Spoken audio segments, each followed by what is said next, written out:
When most people think of power, they picture kings on thrones, generals commanding armies, or politicians making speeches. But real power often operates from the shadows, built not on conquest or votes, but on something far more fundamental: debt. For over 2 centuries, one family has understood this truth better than any dynasty in history. They turned chaos into opportunity, war into profit, and government desperation into generational wealth. They didn't just witness the rise and fall of empires, they financed them. The Rothschild name carries weight that most people feel, but few truly understand. Whispered in conspiracy theories, celebrated in business schools, and written into the ledgers of nations, this family built something unprecedented. A financial empire that survived revolutions, outlasted monarchies, and adapted to every economic transformation of the modern world. But their story isn't about luck or inheritance. It's about recognizing a simple truth that governments never want to admit. Whoever controls the money controls everything else. The foundation of the Rothschild Empire wasn't laid in boardrooms or palaces. It was built in the chaos of 18th century Europe, when wars raged across continents and desperate rulers would pay any price for the gold they needed to keep fighting. This is the story of how 5 brothers turned uncertainty into certainty, transformed risk into reward, and built a financial network that still shapes the world today. And if you think their methods are ancient history, you're dangerously wrong. The playbook they perfected is being used right now by institutions you trust, in ways that would make even the original Rothschilds impressed. It began with Meyer Amschel Rothschild, a coin dealer in the Jewish quarter of Frankfurt in the late 1700s. Europe was a patchwork of kingdoms, duchies, and city-states, each with its own currency, its own debts, and its own desperate need for capital. Meyer wasn't born into wealth or nobility. He was born into something far more valuable: necessity. Jewish communities across Europe had been forced into money changing and lending for centuries, not by choice but by law. Christians were forbidden from charging interest, so finance became a Jewish profession by default. What looked like persecution created expertise. Meyer understood something that traditional merchants missed. Coins and currencies were just the beginning. The real opportunity lay in the spaces between kingdoms, in the debts that rulers accumulated, and in the information that traveled faster than armies. While others focused on local trades, Meyer began building relationships with nobles who needed discretion, speed, and above all, liquidity. His breakthrough came through Wilhelm IX, Elector of Hesse-Kassel, one of the wealthiest princes in Europe. Wilhelm had made a fortune renting soldiers to foreign powers, including the British forces fighting in the American Revolution. But wealth sitting idle was worthless. Wilhelm needed someone who could move money, hide it from Napoleon's advancing armies, and multiply it through careful investment. Meyer became that someone. When Napoleon's forces swept through Europe, traditional banking houses collapsed or fled. Meyer stayed, offering Wilhelm something no one else could: invisible transactions that left no trace for occupying armies to follow.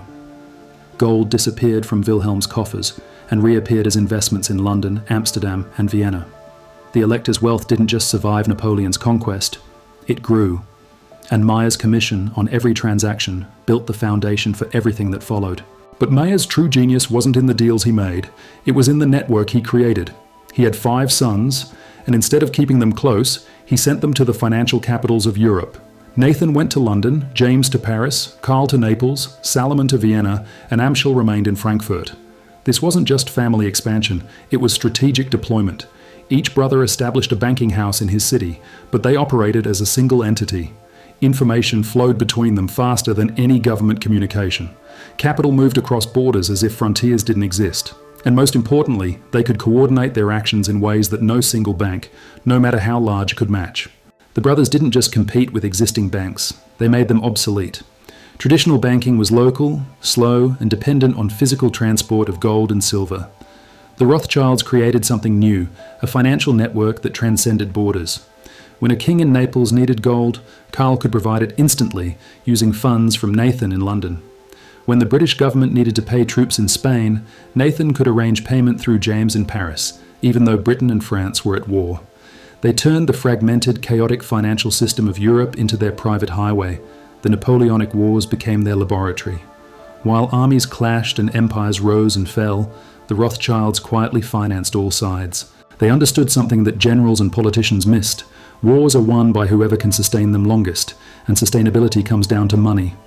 Napoleon might conquer territories, but if his enemies could keep borrowing, keep paying their armies, and keep fighting, conquest meant nothing.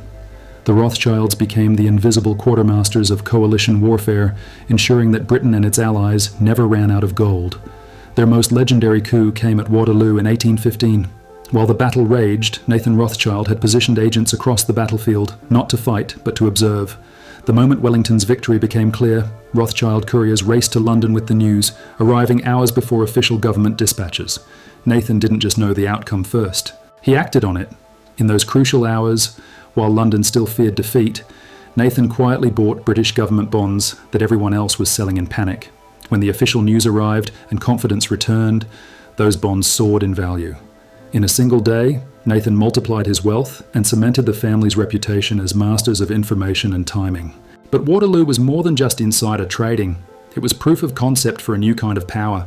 The Rothschilds had demonstrated that financial networks could move faster than armies, that information was more valuable than territory, and that debt could be a more effective weapon than gunpowder. Governments that had spent centuries fighting over land and resources suddenly realized they were fighting the wrong war. The real battle was for capital, and the Rothschilds had already won it. The end of the Napoleonic Wars didn't end their opportunity. It created their empire. Europe was exhausted, bankrupt, and desperate to rebuild. Kings and governments that had borrowed heavily to fight Napoleon now faced crushing debts. Traditional tax revenues couldn't cover the obligations. Default meant revolution or invasion. The only solution was more borrowing, and the Rothschilds were the only institution with the capital and network to provide it. They became not just bankers to governments, but partners in their survival. This partnership came with conditions. The Rothschilds didn't just lend money, they restructured how governments financed themselves. Instead of chaotic short-term borrowing, they introduced systematic bond issuances. Instead of dealing with dozens of local lenders, governments could access international capital markets through the Rothschild network. Instead of paying crushing interest rates that reflected their desperation, they could borrow at rates that reflected their long-term stability, guaranteed by the Rothschilds' reputation. The genius was self-reinforcing. The more governments relied on Rothschild financing, the more stable their finances became. The more stable their finances, the better their credit ratings. The better their credit, the more investors trusted Rothschild-backed bonds. And the more investors trusted those bonds, the more capital flowed into the Rothschild network. They had created a system where success bred more success, where their reputation became its own currency, and where governments became dependent not just on their money, but on their approval. By the 1820s, the Rothschild network had evolved into something unprecedented in financial history. They weren't just lenders anymore. They had become the infrastructure through which European governments operated. When Austria needed to suppress revolutions in Italy, Rothschild bonds funded the armies. When Britain wanted to abolish slavery, Rothschild loans compensated plantation owners. When Prussia modernized its military, Rothschild capital paid for the rifles and railways. They had positioned themselves as the invisible foundation beneath every major political decision in Europe. But their true breakthrough came with understanding something that traditional bankers missed entirely. Governments don't just borrow money, they borrow credibility. A bond issued by Naples might be worthless paper if sold by a local bank. The same bond, backed by the Rothschild name, became as trusted as gold. They weren't just moving capital, they were manufacturing trust, creating confidence where none existed, and transforming the promises of shaky kingdoms into investment-grade securities that pension funds and insurance companies would buy without question. This transformation of government debt into tradable commodities revolutionized how power worked in Europe. Suddenly, a king's ability to wage war, build infrastructure, or survive domestic unrest wasn't determined by the size of his treasury or the loyalty of his nobles. It was determined by his credit rating in London, Paris, and Frankfurt. And that credit rating was increasingly controlled by five brothers who had turned family loyalty into financial dominance. The Rothschilds understood that information was more valuable than gold, but they took that insight further than anyone before them. They didn't just collect information, they created it. Their network of agents, correspondents, and couriers across Europe wasn't just gathering news about battles, treaties, and political changes. They were shaping how that news was interpreted, when it was released, and who had access to it first. They turned information into a commodity as carefully managed as any other asset in their portfolio. Their communication system became legendary for its speed and secrecy. Carrier pigeons flew between London and Paris. Fast boats crossed the English Channel, regardless of weather. Coded messages moved through networks that could bypass government censorship and military blockades. While kings and ministers waited days or weeks for reliable news, the Rothschilds knew within hours. But speed was only part of the advantage. The real power came from their ability to act on information while everyone else was still trying to understand what had happened. This information empire created opportunities that went far beyond banking. When they learned that a railroad concession would be granted, they bought land along the proposed route. When they discovered that a government was planning new tariffs, they repositioned their commodity trading. When they anticipated that a currency would be devalued, they shifted their holdings before the announcement. They weren't just predicting the future. They were positioned to profit from it regardless of which direction it moved. The 1830s and 1840s brought a wave of revolutions across Europe, and each uprising became another opportunity for the Rothschilds to expand their influence. Traditional monarchies were crumbling, new governments were emerging, and every political change created financial chaos that required their expertise to resolve. They financed conservative restorations and liberal reforms with equal enthusiasm, understanding that ideology was less important than creditworthiness. Kings and revolutionaries might hate each other, but they all needed capital, and capital didn't care about their politics. Their handling of railway financing showed how completely they had transformed European economics. Railways were the most expensive infrastructure projects in history, requiring more capital than any single government or private fortune could provide. The Rothschilds didn't just finance railways. They created the entire system for railway investment. They structured the bonds, managed the stock offerings, coordinated the international investors, and often took seats on the boards of the railway companies themselves. They turned railways from engineering projects into financial instruments, and in the process, they shaped how industrial development would be funded for the next century. But railways also revealed the deeper change they had brought to European society. The old economy had been based on agriculture, local trade, and the personal relationships between nobles and merchants. The new economy was based on industrial production, international markets, and the abstract relationships between investors and projects they might never see. The Rothschilds were the architects of this transformation, creating financial mechanisms that allowed capital to flow to opportunities regardless of geography, politics, or personal connections. By mid-century, their influence extended far beyond Europe. Nathan's sons had established operations in New York, connecting American capital markets to the European network. James was financing the construction of the Suez Canal, one of the most ambitious engineering projects of the age. The family was involved in mining operations from California to South Africa, commodity trading from Russia to Argentina, and government financing from London to Constantinople. They had created the first truly global financial network, decades before the word globalization was invented. Their success bred resentment, conspiracy theories, and occasional violence, but it also bred imitation. Other banking families tried to replicate their model, creating international networks and specializing in government bonds, but none could match the combination of speed, scale, and reputation that the Rothschilds had built over decades of careful cultivation. They had achieved something that no amount of capital alone could buy. They had become indispensable. Governments might resent their influence, but they couldn't function without their services. The Crimean War in the 1850s demonstrated just how indispensable they had become. Britain and France, despite being allies, competed fiercely for Rothschild financing to fund their war efforts. The Ottoman Empire, desperate to modernize its military, pledged future tax revenues to secure Rothschild loans. Even Russia, fighting against the Western powers, quietly approached Rothschild agents about post-war reconstruction financing. The war that was supposed to reshape the balance of power in Europe instead confirmed that financial power had already reshaped everything else. Their approach to risk management during this period revealed another dimension of their genius. While other investors panicked during political crises, the Rothschilds remained calm because they had diversified not just across countries, but across outcomes. They financed both sides of conflicts, invested in both stable governments and revolutionary movements, and structured their holdings so that political change created opportunities rather than losses.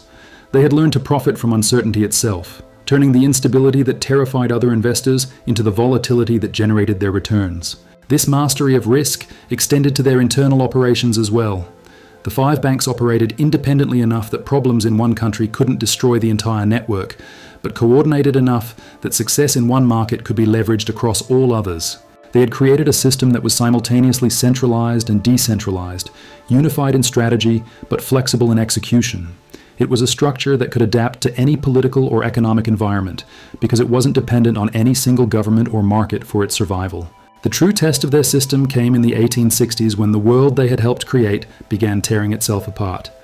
The American Civil War wasn't just a conflict between North and South. It was a laboratory for modern industrial warfare, fought with mass-produced weapons, financed through unprecedented government borrowing, and sustained by printing money on a scale that would have shocked their grandfather Maya. Both the Union and Confederacy desperately needed European capital and recognition, and both came knocking on Rothschild doors. But the brothers had learned something crucial from decades of financing European wars. Picking sides was for amateurs. Professional financiers created options. They didn't fund the Union's war effort directly, understanding that American politics were too volatile and the outcome too uncertain. Instead, they positioned themselves to profit from the aftermath. They knew that whoever won would emerge with massive debts, shattered infrastructure, and desperate need for the kind of international financing that only their network could provide. Victory and defeat were temporary, debt was permanent. Their restraint during the American War revealed how completely their thinking had evolved beyond traditional banking. Other European financiers saw the conflict as an opportunity to make quick profits on arms sales and short-term loans. The Rothschilds saw it as a chance to reshape how an entire continent would be financed for generations. They watched, waited, and prepared to offer something neither side could refuse: the infrastructure for long-term economic recovery. While America bled, the Rothschilds were quietly revolutionizing how governments thought about public works. The Second Empire in France under Napoleon III wanted to transform Paris from a medieval maze into a modern capital. Traditional financing couldn't handle projects on that scale, but the Rothschilds had perfected something new: long-term municipal bonds backed by future tax revenues and guaranteed by their international reputation. They didn't just lend money for Baron Haussmann's renovation of Paris. They created the financial architecture that made modern urban planning possible. The transformation of Paris became their showcase for a new kind of power. They weren't just moving money anymore, they were designing the future. The wide boulevards, the grand railway stations, the modern sewage systems, the gas lighting that made night into day. All of it was built with capital that flowed through Rothschild networks. They had discovered that financing infrastructure wasn't just profitable. It was a form of social engineering that shaped how millions of people lived, worked, and thought about their place in the world. Their involvement in the Suez Canal project pushed this insight even further. Ferdinand de Lesseps might have been the public face of the canal, but James de Rothschild was the financial architect who made it possible. The project required coordinating investors from across Europe, managing currency risks across multiple countries, and creating financial instruments that could sustain a decade-long construction project in one of the most unstable regions on Earth. The Rothschilds didn't just finance a waterway. They created the template for financing globalization itself. But the canal also revealed how their network had evolved beyond simple banking into something closer to private diplomacy. When the Ottoman Empire tried to block the project, Rothschild agents negotiated directly with the Sultan's ministers. When French and British investors clashed over control, Rothschild intermediaries crafted compromises that kept construction moving. When Egyptian workers struck for better conditions, Rothschild representatives helped broker agreements that satisfied labor demands without destroying profitability. They had become the invisible government that made international projects possible. The 1860s also marked their deepest penetration into the emerging industrial economy. Railway financing had taught them that the real money wasn't in owning assets directly, but in controlling the financial systems that made ownership possible. They began acquiring stakes in insurance companies, commodity exchanges, and shipping lines, not to run these businesses, but to influence how capital flowed through entire industries. They were building something unprecedented, a financial ecosystem where they didn't need to own everything because they controlled how everything was financed. Their expansion into mining operations across the globe showed how completely they had mastered this approach. When gold was discovered in California and South Africa, other investors rushed to buy claims and hire miners. The Rothschilds bought the banks that financed the claims, the insurance companies that covered the risks, and the shipping companies that moved the gold. They profited from every transaction without the headaches of actually running mining operations. They had learned to extract wealth from wealth extraction itself. The opening of Japan in the 1860s created another laboratory for their methods. The Meiji Restoration wasn't just a political revolution. It was an economic transformation that required importing an entire industrial civilization in a matter of decades. Japan needed railways, telegraphs, steel mills, banks, and stock exchanges, all at once, all financed through mechanisms that didn't exist in traditional Japanese society. The Rothschilds didn't just provide the capital, they provided the entire conceptual framework for how a feudal society could become a modern economy. Their Japanese operations revealed how sophisticated their network had become. They coordinated with British engineering firms to design the infrastructure, German steel companies to provide the materials, American agricultural experts to modernize farming, and French military advisors to reorganize the army. But all of these relationships flowed through financial arrangements structured and guaranteed by the Rothschild network. They had become the operating system through which international development happened. By the 1870s, the brothers had achieved something that would have been unimaginable to their father. They had made themselves indispensable to the global economy. Governments that tried to bypass their network found themselves cut off from international capital markets. Industries that refused their services discovered that competitors who accepted Rothschild financing could operate at scales they couldn't match. Even central banks, the institutions supposedly created to provide government independence from private bankers, found themselves coordinating policies with Rothschild representatives. The Franco-Prussian War of 1870 demonstrated just how completely the European balance of power had shifted toward financial networks. Prussia's victory wasn't just military, it was economic, financed through bonds that Rothschild agents had quietly placed with German investors years before the conflict began. France's defeat wasn't just on the battlefield, it was in the bond markets, where Rothschild-backed Prussian securities outperformed French government debt throughout the war. The brothers hadn't picked sides in the traditional sense. They had positioned themselves to profit from Prussian efficiency while also financing French reconstruction after the defeat. The massive war reparations that Prussia imposed on France created their next opportunity. 5 billion francs was an astronomical sum, larger than most national budgets, but the Rothschilds structured the payments as international bonds that could be traded like any other security. They transformed a punitive peace settlement into an investment opportunity, allowing French savers to essentially loan their government the money to pay their conquerors. It was financial alchemy that turned national humiliation into private profit, but their handling of the war reparations revealed something deeper about how power was changing in Europe. Traditional diplomacy was conducted between kings and ministers in palace drawing rooms. Financial diplomacy was conducted between banking representatives in London coffee houses and Paris salons.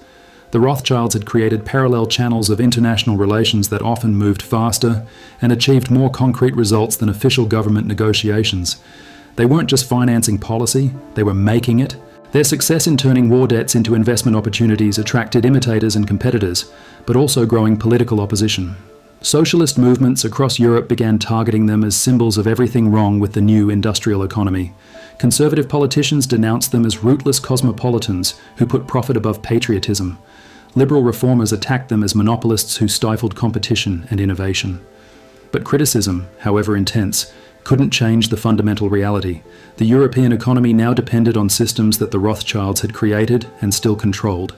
The Long Depression that began in 1873 became their greatest test and their greatest triumph. As banks failed across Europe and America, as governments defaulted on bonds, as industrial production collapsed and unemployment soared, the Rothschild network not only survived but expanded.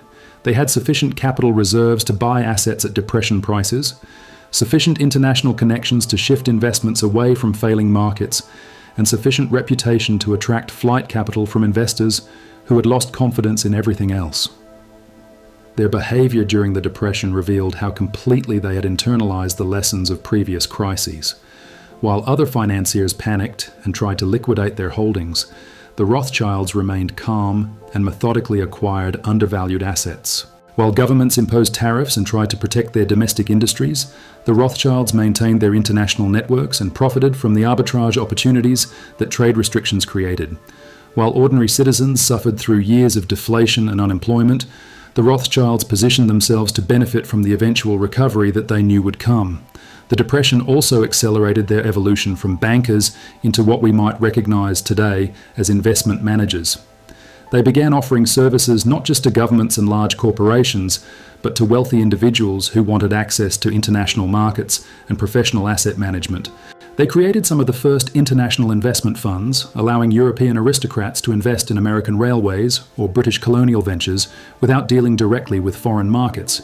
They were pioneering what would eventually become the global wealth management industry. The Rothschild empire stands today as proof that real power isn't won through conquest or inherited through bloodlines. It's built through understanding something most people never grasp. Money isn't just currency, it's control.